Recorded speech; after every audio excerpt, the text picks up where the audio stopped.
ദിവ്യ, തെക്കൻ കേരളത്തിൽ ഇന്ന് തിരുവനന്തപുരം, കൊല്ലം ജില്ലകളിലൊന്നും പത്തനംതിട്ട ജില്ലകളിലൊന്നും ഇന്ന് അലേർട്ടുകളില്ല.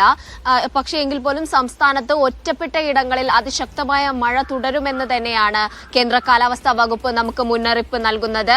ഇന്ന് 4 ജില്ലകളിലാണ് ഓറഞ്ച് അലേർട്ട് പ്രഖ്യാപിച്ചിരിക്കുന്നത്. കാസർഗോഡ്, കണ്ണൂർ, കോഴിക്കോട്, വയനാട് ജില്ലകളിലാണ് ഓറഞ്ച് അലേർട്ട് പ്രഖ്യാപിച്ചിരിക്കുന്നത്. 6 ജില്ലകളിൽ യെല്ലോ അലേർട്ടാണ്. മലപ്പുറം, പാലക്കാട്, തൃശൂർ, എറണാകുളം, ഇടുക്കി, ആലപ്പുഴ ജില്ലകളിലാണ് യെല്ലോ അലേർട്ട് പ്രഖ്യാപിച്ചിരിക്കുന്നത്.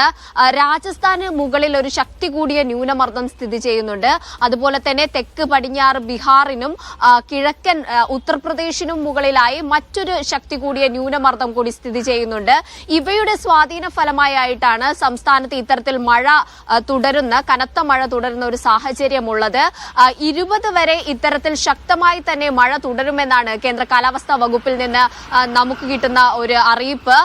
വളരെ എല്ലാവരും, സർക്കാർ സംവിധാനങ്ങളും പൊതുജനങ്ങളും ഒരേപോലെ ജാഗ്രത പുലർത്തണമെന്നാണ് കേന്ദ്ര കാലാവസ്ഥാ വകുപ്പ് നമുക്ക് അറിയിപ്പ് നൽകുന്നത്. ശക്തമായ മഴയ്ക്കൊപ്പം 50 കിലോമീറ്റർ വേഗതയിൽ വരെ വീശാവുന്ന കാറ്റിനും സാധ്യതയുണ്ടെന്ന് അറിയിപ്പിൽ പറയുന്നു. അതുപോലെ തന്നെ ഈ ന്യൂനമർദ്ദത്തിന്റെ സ്വാധീന ഫലമായി ഉണ്ടാകുന്ന മഴയായതുകൊണ്ട് തന്നെ ചുരുങ്ങിയ സമയം കൊണ്ട് കൂടുതൽ മഴ ലഭിക്കുന്ന ഒരു സാഹചര്യമാണ് ഇത്. മലവെള്ളപ്പാച്ചലിനും അതുപോലെ മണ്ണിടിച്ചിലിനും ഉരുൾപൊട്ടലിനും ഒക്കെ കാരണമാവാം. അതുകൊണ്ട് തന്നെ മലയോര മേഖലയിലുള്ളവരും തീരദേശ മേഖലയിലുള്ളവരും ഒക്കെ ഒരേപോലെ ജാഗ്രത പുലർത്തണം. താഴ്ന്ന പ്രദേശങ്ങളിൽ താമസിക്കുന്നവരൊക്കെ ഒരേപോലെ ജാഗ്രത പുലർത്തണമെന്നാണ് മുന്നറിയിപ്പിൽ.